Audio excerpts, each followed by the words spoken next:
Sementara itu, cuaca buruk disertai angin kencang yang terjadi belakangan ini menyebabkan jalur Denpasar Singaraja rawan pohon tumbang dan tanah longsor.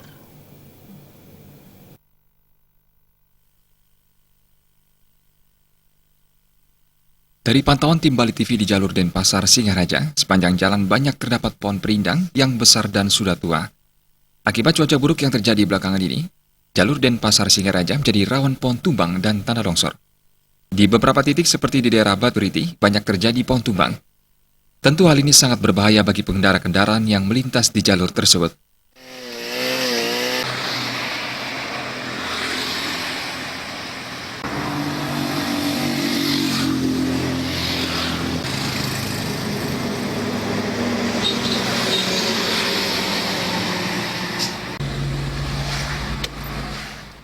Sementara itu masih di jalur Denpasar Singaraja, tepatnya di wilayah Sembung, pemotongan pohon yang berpotensi tumbang sudah dilakukan.